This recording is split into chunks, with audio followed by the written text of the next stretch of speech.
Trajimos una Biblia, hermanos. Les pido que la tomemos con la mano derecha, si es posible, la ponemos en alto y decimos: la palabra de Dios contenida en este libro es la verdad que acepto creer, es la enseñanza que me comprometo a seguir y es la esperanza que me atrevo a confesar. Nada me impide recibirla, nadie me evitará que la haga parte de mi vida y por ningún motivo dejaré de proclamarla. Estoy aquí para leerla, oírla y vivirla diariamente. Amén. Gracias, Señor, por tu palabra bendita. Háblanos, Señor, a través de ella, desde ella, por favor, bendícenos, dinos lo que tengamos que escuchar hoy, lo que tengamos que saber. Por favor, que nada y nadie te lo impida, te lo pedimos en Cristo Jesús. Amén. Estamos en la carta a los Romanos, hermanos, y estamos en el capítulo 5, versículos 1 al 5, estudiamos la semana pasada. Y hoy debo decirles que vamos a estudiar versículos 1 al 11. Es decir, repasaremos brevemente los versículos primeros, los del 1 al 5, y luego nos seguimos del 6 hasta el 11. Gracia extraordinaria se llama el mensaje de hoy.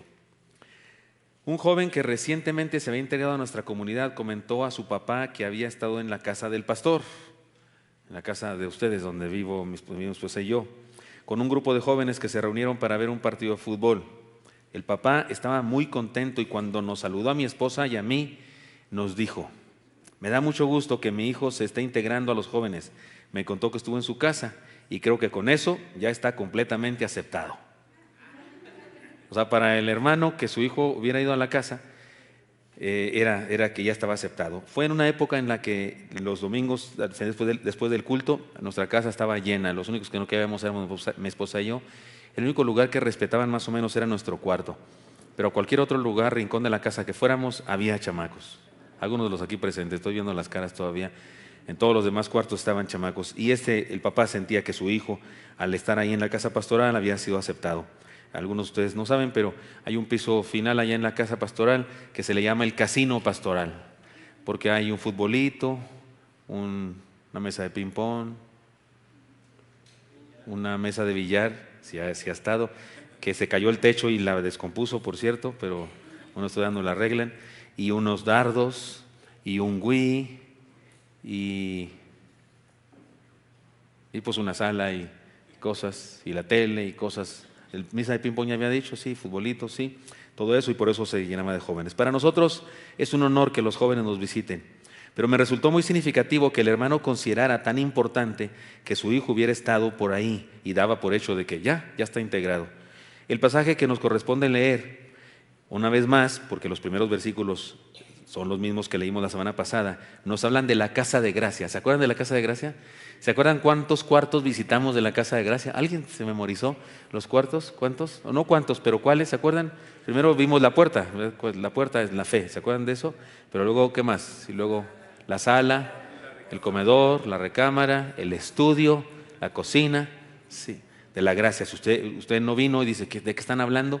Pues no vino. ¿Para qué no vino el miércoles pasado? Pero el sermón ahí está en internet, todavía usted lo puede buscar.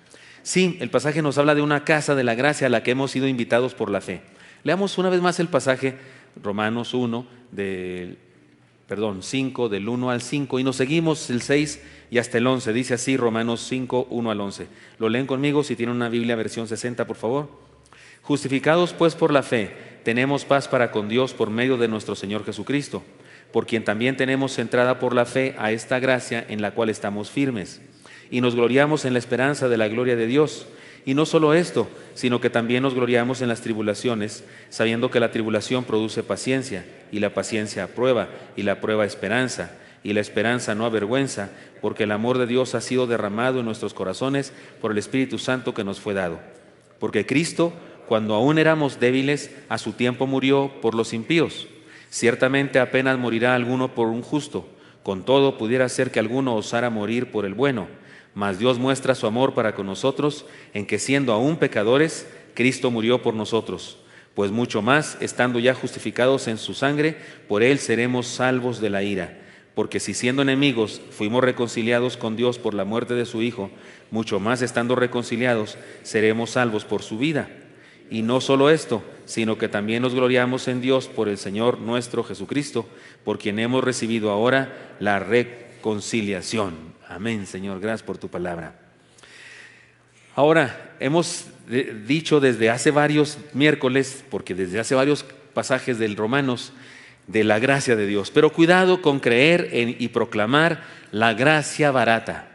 Un hermano por ahí, un teólogo de hace tiempo, acuñó esta frase, la gracia barata. Cuidado. Hay dos extremos equivocados que debemos considerar cuando hablamos de la gracia. Dos extremos, dos puntos de vista incorrectos los dos, pero que debemos cuidarnos de ellos. Los que creen que hay que comprarla. Hasta hay cristianos que usan ese lenguaje, no es que hay que ganarnos la gracia de Dios. Es absurdo, no puede ir con gracia, con la palabra gracia no puede estar junta la palabra ganarse, ganarnos. Porque gracia es justamente lo que recibes sin merecerlo, entonces no te la puedes ganar. Entonces decir que hay que ganarse la gracia pues es absurdo, porque no se puede ganar, es gratis. Si te la ganas, no es gracia. Entonces ahí es extremo.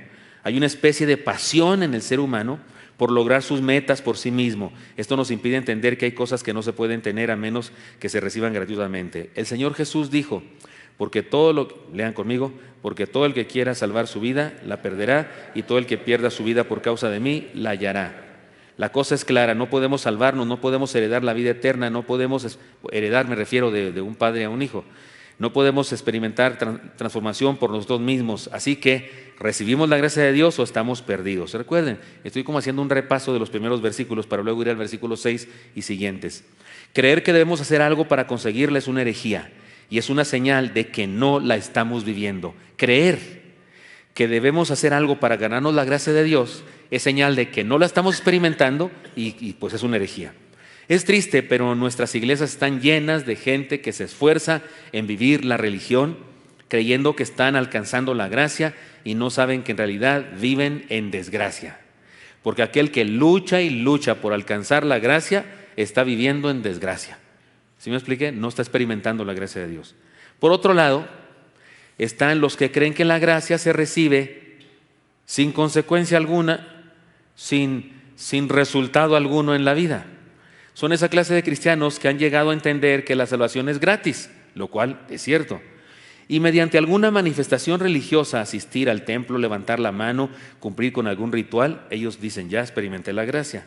Suponen que la han experimentado y por lo tanto viven de la misma manera que vivían cuando no eran cristianos. No han cambiado, no están experimentando un proceso de transformación continua. Son los mismos de siempre. No vencen las tentaciones, ni siquiera van venciéndolas poco a poco, una tras otra. No, son las mismas. Están igualito que antes, que cuando no eran cristianos. Y dicen, la gracia de Dios es suficiente para mí. Es que yo creo en la gracia. Y viven igual que antes, perdidamente igual que antes. Tienen razón al decir que la gracia de Dios es suficiente. Tienen razón. Pero si la gracia de Dios es suficiente, ¿por qué no se les nota que la han experimentado? No predican, no son discípulos, no se santifican cada día, no ayudan al prójimo, no aman a los enemigos, no honran a Dios con sus diezmos, ofrendas, primicias y limosnas, y no se distinguen del mundo, son igualitos que el mundo. Es decir, que pretenden vivir la gracia sin consecuencias y en realidad viven las consecuencias de la desgracia. ¿Me expliqué? Voy a repetir eso porque me gustó cómo sonó. Pretenden vivir la gracia sin consecuencias y en realidad viven las consecuencias de la desgracia. Ahora, cuando hablo de las consecuencias de la gracia, es lo que pasa en tu vida cuando experimentas la gracia.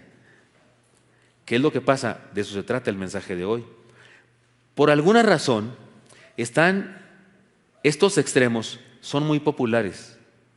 Podemos encontrar legalistas por donde quiera y también libertinos. De hecho, los hermanos que no creen en la seguridad de la salvación, los que creen que la salvación se pierde, que uno puede dejar de ser salvo porque comete algún pecado, algo así, pues los hermanos, la mayoría de los pentecostales creen así. Los bautistas creemos en la seguridad de la salvación. Una vez salvo, siempre salvo. Esa doctrina se llama la perseverancia de los santos, porque ser salvo no dependió de nosotros, dependió del que nos salvó. Y el que nos salvó no se ha arrepentido de salvarnos. Dijo que nos salvó y nos salvó en serio. Y somos salvos. Pero los que creen que la salvación se pierde, justamente se basan en eso. Dicen que conocen a un cristiano que se porta bien mal, que es un patán de primera, que es un pecador, que no parece cristiano y que él argumenta que por la gracia de Dios es salvo y dicen, sí, qué chiste, ¿no? Así nomás. Pero no saben que la gracia tiene consecuencias en la vida de las personas. ¿Qué consecuencias? Los transforma. Los agarra y los transforma. Nos hace diferentes en la gracia de Dios. Cuando de veras experimentamos la gracia del Señor, no somos los mismos, porque Él nos transforma por su gracia.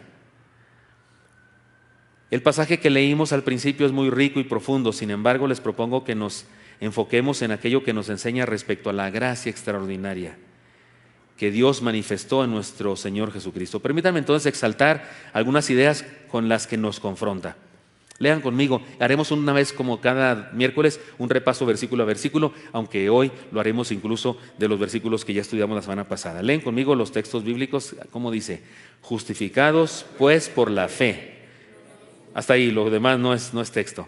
Nos justifica, es decir, hemos sido declarados inocentes en el tribunal de Dios por intervención del Señor Jesús. Ya lo expliqué en un sermón anterior, pero como aquí hay gente nueva que no ha venido otros miércoles y además conviene que lo repitamos, la ley de la enseñanza, de la repetición. Recordemos, nuestro problema para entender justificación es el uso popular que le damos a la palabra. Llegaste tarde, sí, es que se me atravesó, había manifestación. Eso es, te estás justificando, o sea, estás pretextando y creemos que Dios así nos salva. Se portó mal este señor, sí, pero lo quiero mucho, no importa. No, así no es la justificación. La justificación, ya lo explicamos en textos anteriores, se operó cuando Cristo murió en la cruz, como si fuera el peor de los pecadores, siendo el más santo del universo. ¿Y por qué se le castigó como si fuera el peor de los pecadores? Porque tomaron mi castigo y se lo pusieron a Él, para que su santidad me fuera puesta a mí. Entonces, el pecado sí fue castigado. El pecado sí recibió castigo, la muerte de Jesús, para que yo, pecador, justificado por su entrega, sea salvo. Entonces, la justificación no es que Dios se hizo de la vista gorda. La justificación no es lo que hace el abuelito de su nieto. Sí, pero es mi nieto, él puede hacer lo que sea, ¿no? Pero está enfermito, ¿qué le hace? Que se porte mal. Está enfermito, lo está justificando. No, con Dios no es así la justificación.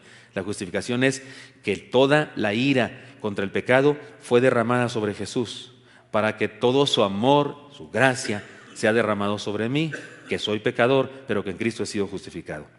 Tenemos paz para con Dios por medio de nuestro Señor Jesucristo. Nos otorga una vida plena.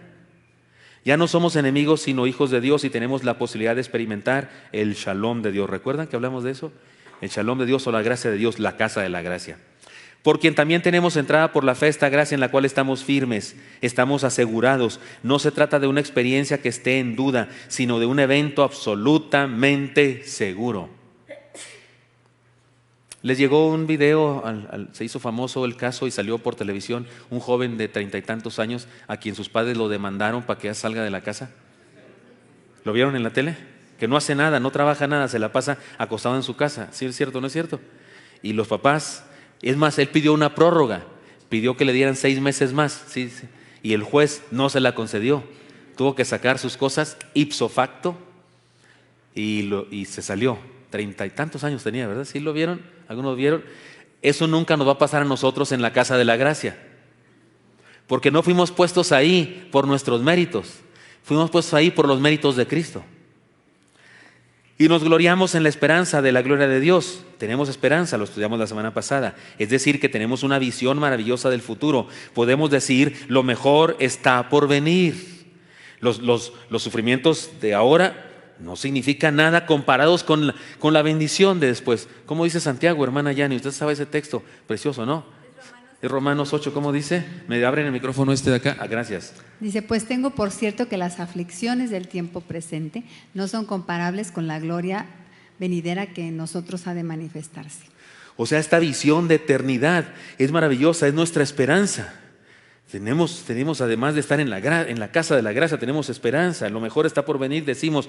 Y no solo esto, sino que también nos gloriamos en las tribulaciones, sabiendo que la tribulación produce paciencia, y la paciencia prueba, y la prueba esperanza, y la esperanza no avergüenza.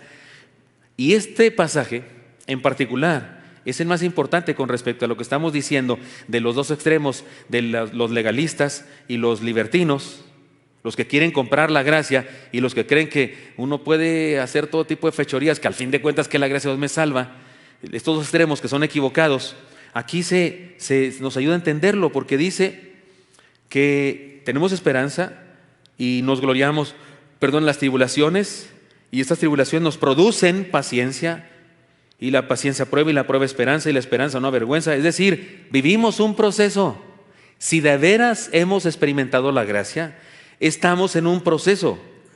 No hemos terminado, sino que estamos en un camino de perfeccionamiento en el que incluso las dificultades cumplen un propósito para nuestro bien. Entonces, ciertamente la gracia en nuestra vida trae consecuencias. No somos los mismos, nos transforma.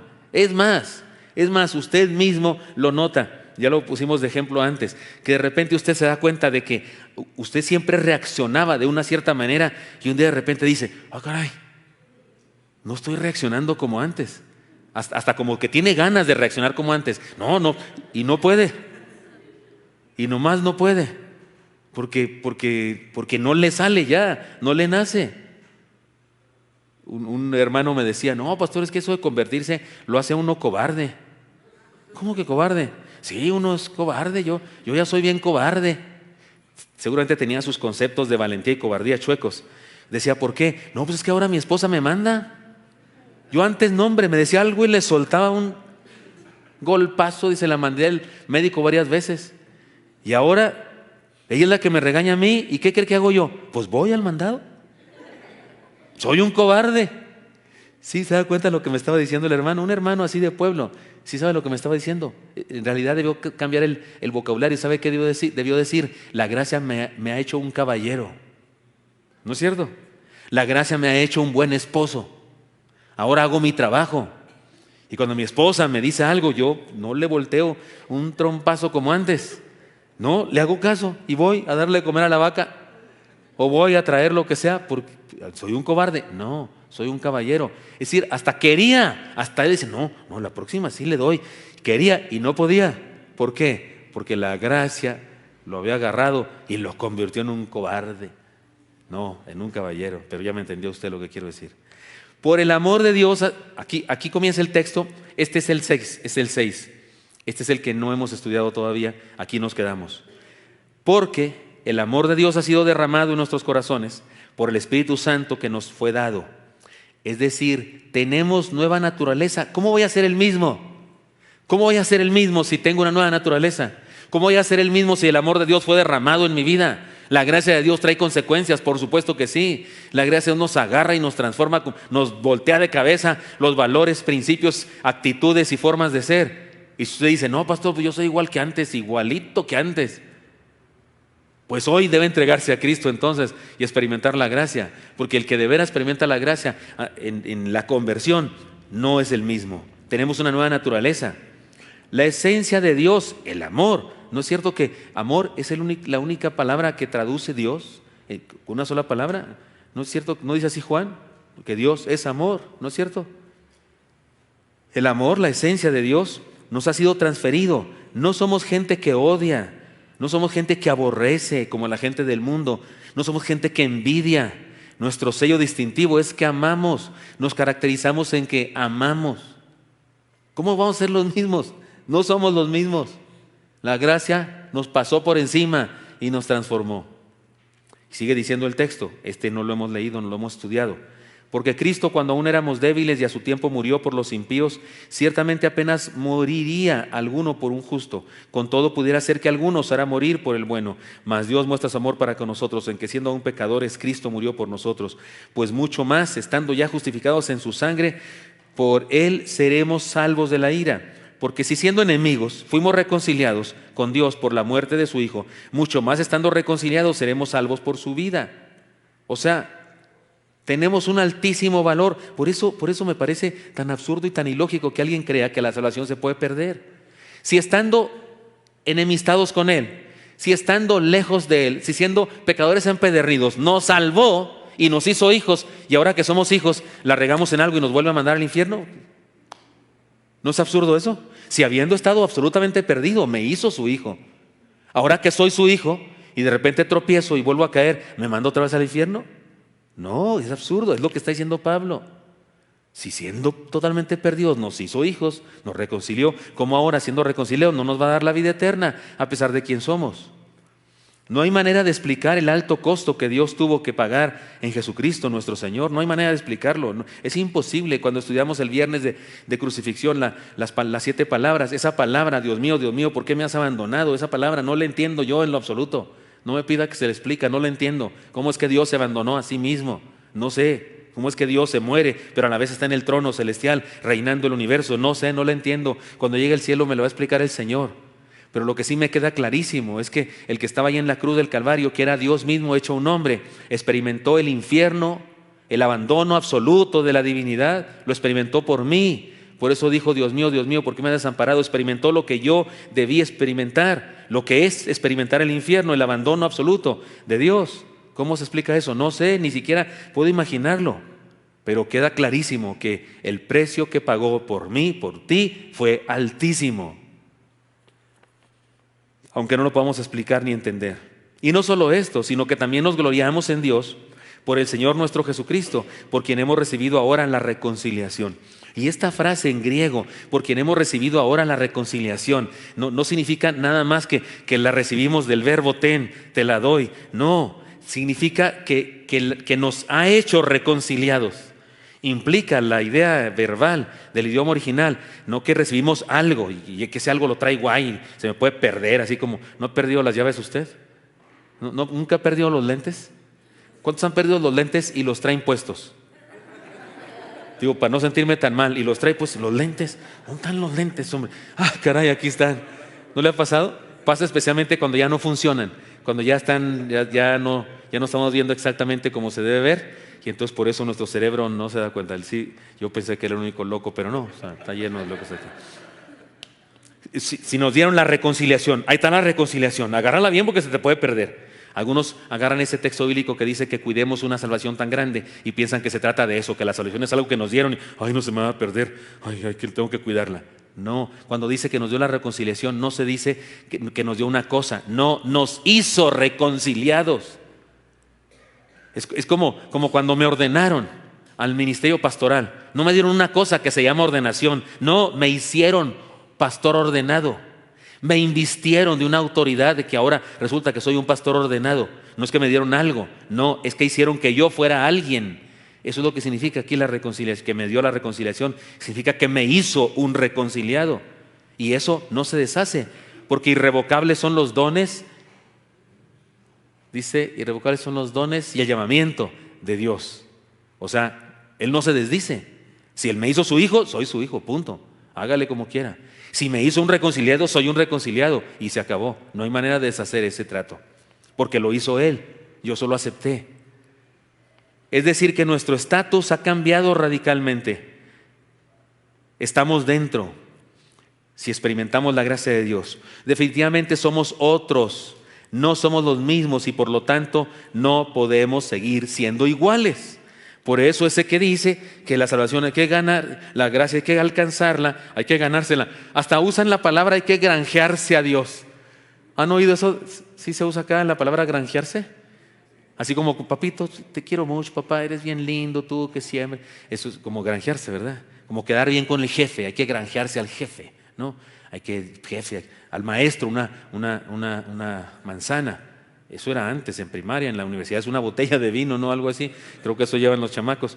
Pero granjeárselo. Con Dios, ¿cómo va a ser eso? ¿Qué necesita Dios de mí, por Dios? ¿Qué necesita? ¿Qué le hace falta a Dios? ¿Unas glorias de Linares? ¿O qué le hace falta a Dios?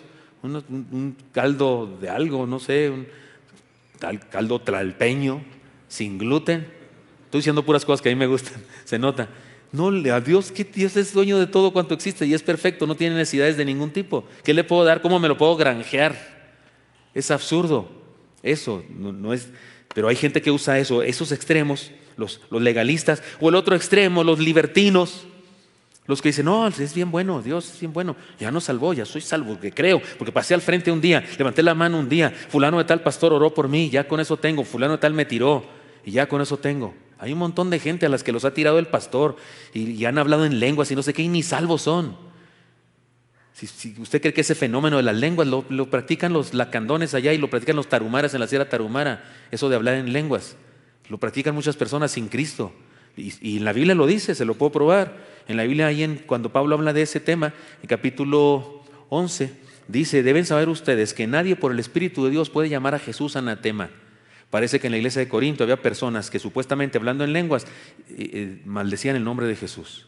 Por eso Pablo aclara: nadie puede hacer eso por el Espíritu de Dios. Si alguien hace eso por el Espíritu de Dios, no es de Dios. Ese disquedón que está operándose en la vida de esa persona no es de Dios. Es que tengamos cuidado, porque hay gente que cree que porque ya experimentó no sé qué fenómeno en su vida, ya con eso es salvo. Y creen que por eso uno puede hacer lo que sea de su vida. Sí puede hacer lo que sea de su vida, pero cuando de veras has experimentado en la gracia, Dios te mantiene en el camino correcto. Te va perfeccionando cada día más.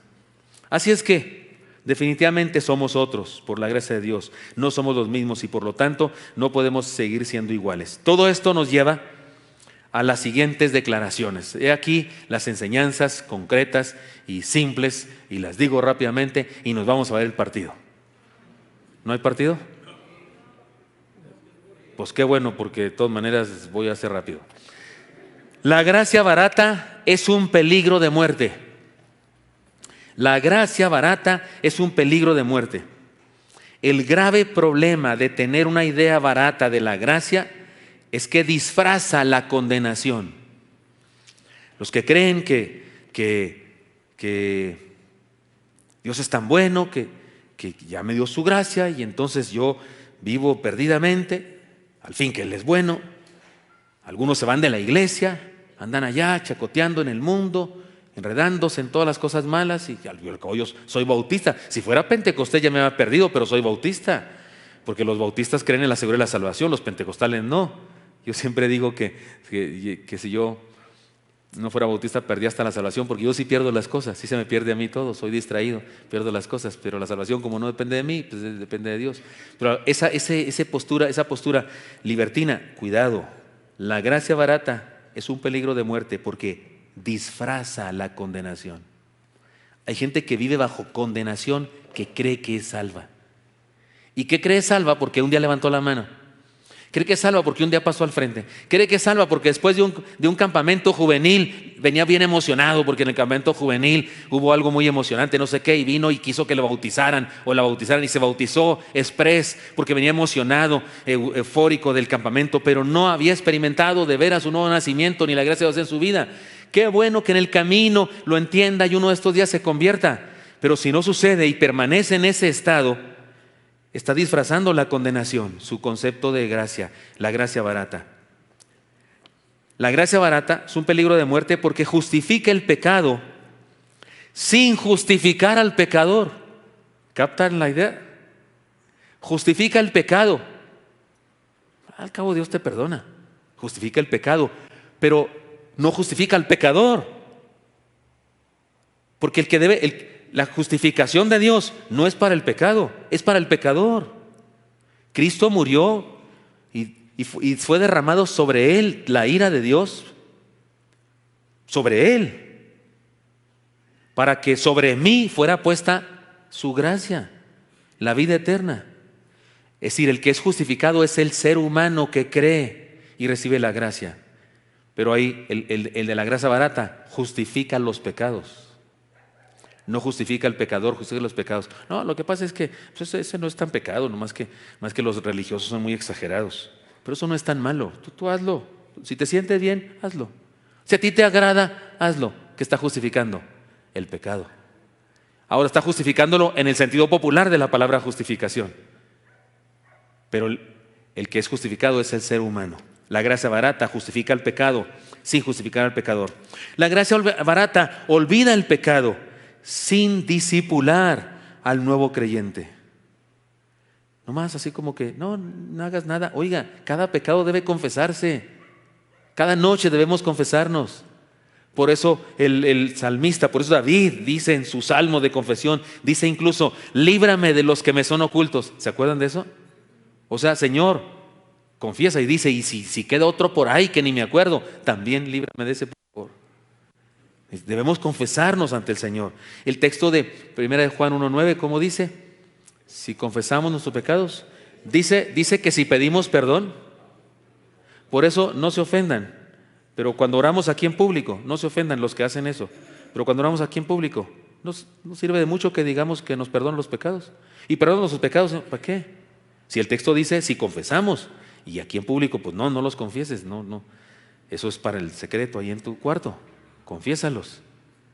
Por eso aquí alabamos a Dios, agradecemos a Dios, honramos a Dios en nuestra oración, le pedimos cosas, pero en secreto en nuestra casa confesamos. Y ahí sí, para los que oran muy largo, ahí sí quédese 3 horas orando, confesando.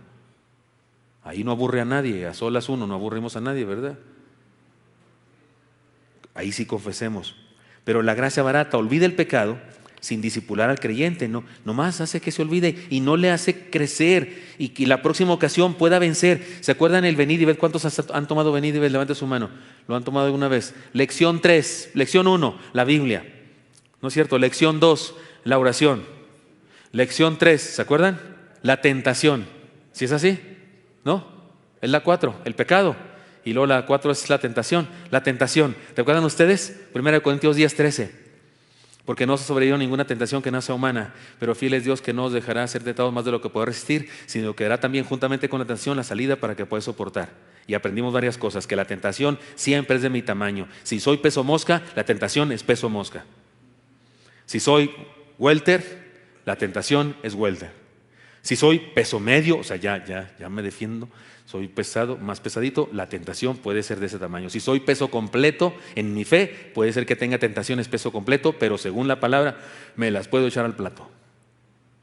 No a mordidas como aquel que agarró a mordidas a otro, sino en fe. Ese es de nuestro tamaño, pero me ayuda a crecer. Y bueno, hay toda una enseñanza, no lo voy a repetir aquí en el venid, pero hay toda una enseñanza. Es decir, la gracia verdadera disipula al creyente y lo hace crecer para vencer las tentaciones. La gracia barata olvida el pecado y no hace nada con el creyente. La gracia barata habla del perdón sin el desafío a la transformación. Habla del perdón, pero no desafía al creyente a la transformación. Por eso no me acuse nadie aquí, no acepto su acusación de que predico gracia barata, porque sí predico la gracia. Hay gente que se molesta por eso y dicen que en esta iglesia somos de manga ancha y que yo soy un pastor de manga ancha y no sé qué, porque predicamos la gracia, porque sí creo en la gracia, absolutamente. El domingo hablé de gracia, ¿se acuerdan? Y hablé de no ser discriminadores, ¿se acuerdan? Y algunos creen que por esos sermones somos de manga ancha y no sé qué, pues no sé qué significará manga ancha, pero lo que quieran. Pero no hablamos de la gracia barata, porque sí exhortamos al pecador a dejar su vida de pecado y a dejarse transformar, por supuesto que sí. La gracia barata habla del perdón sin el desafío a la transformación. La gracia barata reconoce el amor de Dios, lo cual es bueno, pero sin reconocer el señorío de Cristo, ni el poder del Espíritu Santo sobre la vida. O sea, reconoce que Dios nos ama, sí, pero no reconoce que Cristo manda. Perdóneme, cualquiera de ustedes, chavalos solteros, que viene y me dice, pastor, tengo una novia en conversa, tengo un novio en converso, ¿qué debo hacer? Pues tronarlo. Pues ¿cómo que qué? Pues aquí dice la Biblia, ¿no dice, hermanos, la Biblia? No os unáis en yugo desigual, y si no quiere tronarlo, le doy chance, díganle a Dios, Señor, ya ni modo, ya la regué, ya estoy aquí, pero ahora dele un tiempo al Señor. Y si esa persona no se convierte, no viene al templo, no se convierte, pues entonces sí, pinte su raya. Porque si no ya sabe quién va a ser su suegro. ¿De quién es hijo el que no es hijo de Dios? Y entonces ¿quién va a ser el suegro de esa chamaca? O de ese chamaco, ¿no es cierto? Entonces, pero no puedo decirle que no. Por eso, discúlpeme, sí reconocemos el amor de Dios, pero reconocemos que Cristo es el Señor y que Él manda y que Él dijo en su palabra cosas que hay que obedecer y que el Santo Espíritu tiene poder para cambiarme.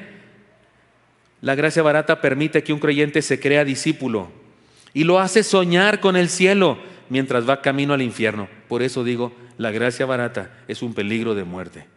Por eso no prediquemos gracia barata. Aquí no se predica gracia barata, pero sí hay gente que predica la gracia barata. Y hay creyentes que creen la gracia barata, que aquí no les predicamos.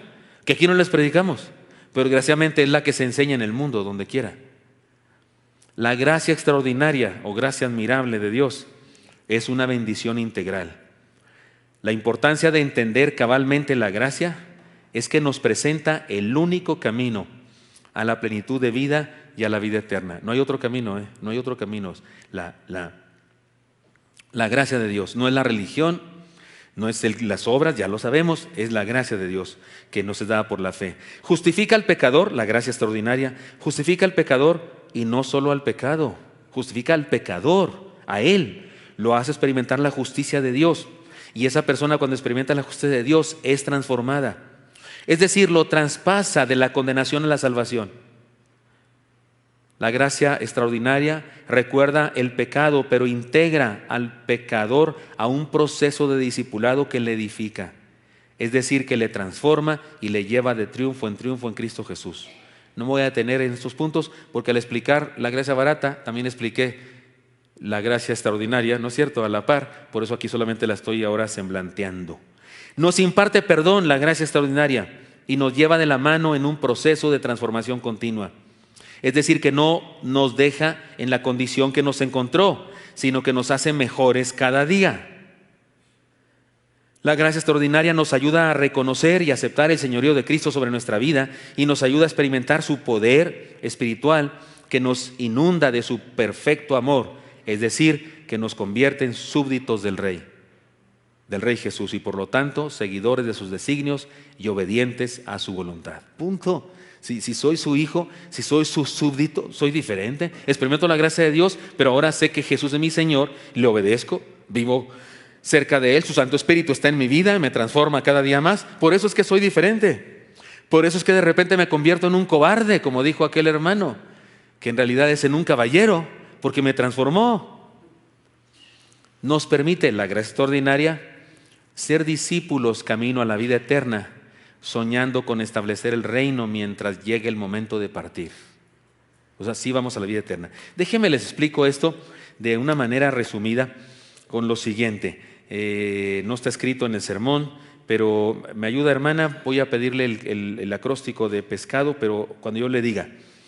En el mundo evangélico hay dos posturas extremas que se llaman calvinismo y arminianismo. Una, por supuesto, es de Calvino, la otra de Arminio. Y de parte de Calvino, pues se creó una idea que ellos usan una palabra, la palabra tulipán, la palabra tulip, para sintetizar sus 5 ideas con respecto a la salvación. Y ellos, bueno, en español no se puede hacer el acróstico de tulipán, tulip, pero en el idioma alemán sí, pero les voy a traducir como dicen ellos. Ellos hablan de la total depravación. El hombre está depravado totalmente. Y ellos hablan de la elección incondicional. Dios escogió a unas personas para ser salvas. Y esas personas son salvas porque Dios así lo decretó. El ser humano no decide ser salvo. Dios decide quién es salvo y Dios decide quién no es salvo. ¡Pum! Pues hágale como quiera. 3. Expiación limitada. Cristo no murió por todos los seres humanos, murió solo por los que Dios escogió. 4. Gracia irresistible. La gracia de Dios, un ser humano no la puede resistir.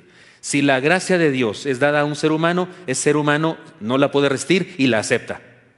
Lo cual quiere decir que todos aquellos que se pierden y no son salvos es porque Dios no les dio su gracia.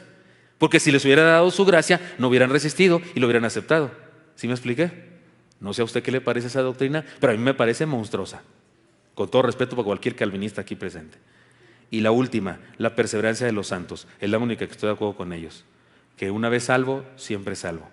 Pero los arminianos no se quedaron contentos. Ellos también propusieron sus 5 puntos. Dios elige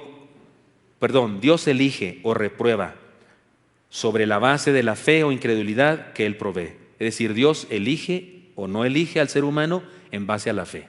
¿Crees? Te elige. ¿No crees? No te elige. Cristo murió por todos los hombres y por cada hombre, aunque solo los creyentes son salvos. Murió por todos, aunque solo algunos son salvos los que creen. El hombre está tan depravado que la gracia divina es necesaria para la fe o para cualquier otra buena obra. Es decir, ciertamente está depravado, pero la gracia de Dios despierta en él la posibilidad de creer. 4. Esta gracia puede ser resistida, no es irresistible. Un ser humano puede recibir la gracia o puede no recibir la gracia. Y 5, en lo tocante a si una persona en verdad regenerada ciertamente persevera en la fe, es necesario un mayor estudio, y el hermano no se mete en líos con eso, pero bueno, si los arminianos piensan que la salvación se pierde, es el único punto donde estoy en desacuerdo con ellos. Pero como no soy arminiano ni calvinista, yo tengo mi propio acróstico, que yo me inventé, y no me lo tomen a mal, pero este es el correcto. Este es el que se enseña en esta iglesia y es el acróstico de la palabra pescado. A Cristo se le representa como un pez, ictus, o ixoye se traduce al español, aunque no es traducción ni nada, es una transliteración de las letras, que es la palabra pez, pero que son las siglas, es un acrónimo, en realidad no es acróstico, es acrónimo de los títulos de Jesús. Jesús, el Hijo de Dios, Salvador. Y se hace una palabra, ictus. Pero ya que Jesús, su nombre, se simboliza con un pez, pues yo quiero simbolizar con un pez, pero un pez ya sacado, ya pescado, para simbolizar los salvos. Porque usted no es un pez en el agua de la perdición, es un pescado ya alcanzado. ¿Sí me expliqué? Entonces, bajo esa metáfora, estas son los 1, 2, 3, 4, 5, 6, 7 puntos de la salvación. Pero además el 7 es un número más bonito, es el número perfecto, no 5, como aquellos. Le estoy echando porras a mi acróstico. Número 1, letra P, perdición integral. Los seres humanos pecamos y estamos separados de Dios, sí, punto, sí es cierto. Estamos bien perdidos. E, esperanza universal, la invitación de Dios para todos los seres humanos. Dios invita a todos los seres humanos para que sean salvos. Es decir, Dios murió por todos. Jesús murió por todos. 3, sustitución real. El Señor Jesucristo intervino para ocupar nuestro lugar y darnos salvación. Lo he explicado todo este sermón y el pasado también. C, compromiso total. Convertirnos significa entregarnos por completo y vivir una vida nueva. La conversión es entrega. No es solo levantar la mano. No es solo pasar al frente. No es solo decir, sí, creo, y que te sumerjan al agua. No, es un compromiso. Es entregar tu vida. Porque hay gente que incluso le encanta bautizar a cualquiera. Hay gente que tiene urgencia de bautizar.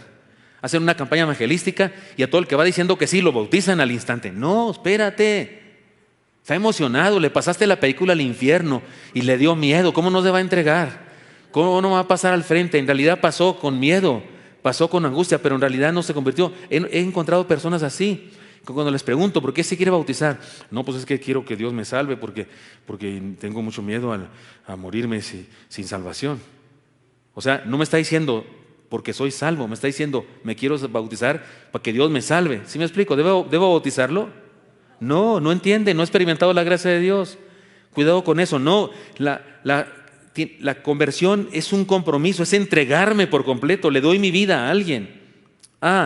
Amor transformador. El amor de Dios es poderoso para transformarnos y esa persona que ha experimentado la gracia de Dios universal, o para todo el que cree, es transformado. D, discipulado persistente. Cuando creemos en Él y le entregamos la vida, Él nos sostiene. Esto es la doctrina de la perseverancia de los santos, pero yo le llamo discipulado persistente porque sigo siendo discípulo siempre. Y por eso le preguntamos al que se bautiza. En esta iglesia le preguntamos, después de, ¿has creído en Jesucristo como tu único y suficiente Salvador personal para perdonar pecados y promesa de vida eterna? Y dice que sí. Después le preguntamos, ¿y decide ser discípulo de Jesucristo durante toda su vida? Y si dice no, pues no lo bautizamos. O lo sumergimos un rato mientras oramos o algo así, pero si dice sí, entonces le bautizamos porque tiene el compromiso de ser su discípulo. Y finalmente, organización de vida. El Señor nos salva y nos integra a la comunidad de fe donde podemos crecer. Y si usted cree que estoy diciendo una herejía, le recuerdo que 1 Corintios 10, 13, ahorita me dicen cuál es. Dice, porque por un solo Espíritu fuimos todos bautizados en un cuerpo. Si alguien cree que la salvación no incluye ser parte de una iglesia, se lo pruebo con la Biblia. El texto dice que por un solo Espíritu fuimos bautizados en un cuerpo. Aquí, ¿quién es el que bautiza? El Espíritu Santo. ¿A quién bautiza? Al que cree. ¿Y dónde lo bautiza? En un cuerpo. O sea, Jesús te agarró a ti del mundo y te bautizó en su iglesia. Entonces, una señal de la salvación en tu vida, una evidencia de la gracia en tu vida, es que eres parte de una iglesia. Es que estás dentro de su iglesia. No que andas por ahí haciendo lo que quieras. No, eres parte de la comunidad de fe. Esto es mi acróstico pescado que le dice al tulip, hazte un lado. Porque no soy calvinista, ¿se acuerdan? Ni en esta iglesia somos calvinistas. Desafío a experimentar la gracia de Dios. Experimentar la gracia de Dios es mucho más que saber de ella y pretender aprovecharse de ella. Tiene que ver con vivirla y dejarse transformar por ella. Quien experimenta la gracia nunca vuelve a ser el mismo. No se trata de fuerza de voluntad para aguantarse las tentaciones, sino de una nueva naturaleza que le permite experimentar nuevos apetitos, nuevos anhelos, nuevos valores, nuevos principios de vida. Si alguien se la pasa toda la vida pensando en el pecado y no puedo fumar, uy, ¿cómo se me antoja un pecado? Atásquese 2 cajetillas, por amor de Dios, cómpreselas y atásqueselas. ¿Qué está ahí haciéndose el que no fuma cuando se la pasa añorando eso? Pero si quiere, mejor deje que la gracia de Dios llene su vida de tal manera que usted no necesita esa porquería, no la necesita. Y la deja no porque le está prohibido fumar, la deja porque ha sido liberado de la obsesión de fumar, porque la gracia de Dios ha llenado de tal manera su vida que no le hace falta. Pero esas personas que se la pasan así como caballos de picador, así que no quiero ver esto, no quiero otro porque se me antoja. Ay, Señor, ayúdame, pues líbrame de tentaciones todo el santo día. Perdóname, pero qué vida tan infernal. ¡Qué vida tan infernal! ¿Cómo dice el Salmo 1? Bienaventurado el varón que no anduvo en consejo de malos, ni estuvo en camino de pecadores, ni en escarnecedores asentado. ¿No dice así? Uno dice, qué chulada de chamaco. No se junta con los malos, ni se sienta con ellos, bueno, ni en el cine. No come palomitas de la misma caja de un malvado. Pero luego dice, ¿por qué? ¿Qué más dice? El siguiente parte que dice, sino que ¿qué? Sino que en la ley de Jehová está su delicia y en su ley ¿qué? Medita. O sea, tiene apetitos nuevos. Hay cosas que no se le antojan, pero hay cosas que sí se le antojan. Entonces no es cuestión solamente de que tiene mucha fuerza de voluntad. No debo hacerlo. Ayúdame por favor, Señor. Pum, se da cabezazos. No lo tengo que hacer. No, ni se le antoja. Usted me pregunta, pastor, ¿y usted por qué no fuma? Porque no se me antoja. No se me antoja, pues, ¿no? Nunca fumé. No tengo apetito para eso. Pero tengo apetito para otras cosas que transforman mi vida y me hacen mejor persona. Quien experimenta la gracia nunca vuelve a ser el mismo. No se trata de fuerza de voluntad para aguantarse las tentaciones, sino de una nueva naturaleza que le permite experimentar nuevos apetitos, nuevos anhelos, nuevos valores, nuevos principios de vida. Así que, hermanos míos, vivamos la verdadera gracia extraordinaria y no andemos con la gracia barata que se predica en el mundo, ni con legalismos que se predican también en el mundo evangélico. Vivamos la gracia verdadera. He dicho. Señor Santo, te doy muchas gracias que me permites compartir estas verdades, estas enseñanzas básicas absolutamente. Señor, sabemos de tu teología, de tu verdad, de tu evangelio. A mis hermanos y a mí, Señor, gracias por Pablo, por explicarnos estas cosas. Te pido que nos ayudes a vivir como iglesia. Tu gracia, Señor, esa gracia que nos transforma, esa gracia que nos hace mejores cada día. Y esa gracia que podemos compartir con otras personas, con un desafío a su compromiso, con un desafío a la transformación. Permítenos vivirla, Señor, y compartirla con todos. Sigan orando, hermano, y ahí en su corazón usted dígale al Señor, Señor, permíteme vivir tu gracia, lléname de tu gracia. Y si alguno de los presentes dice, creo que yo no la he experimentado, tal vez yo no la he experimentado, por eso no he sido transformado, soy el mismo de siempre, pero quiero experimentar la gracia de Dios, quiero pedirle que entre a mi vida, pues díselo, hazlo, habla con Él, dile que de verdad entre a tu vida y que te transforme, dale permiso, porque no es cuestión de que Él no quiere entrar, Él quiere, es cuestión de que le das permiso o no le das permiso. Y si así es, si quieres entregarle tu vida al Señor, hazlo ahora mismo, y si me lo quieres compartir, levanta tu mano en tu lugar para que ore por ti. Alguien que quiere entregarle su vida a Jesucristo, Dios le bendiga. Dios le bendiga. ¿Alguien más quiere hacer esa decisión? Dios le bendiga. Si alguien más quiere hacerlo, Dios le bendiga. Señor Santo, ponga en tus manos a mis hermanos. Y en esta decisión que están tomando algunos de ellos, Señor, bendíceles, por favor.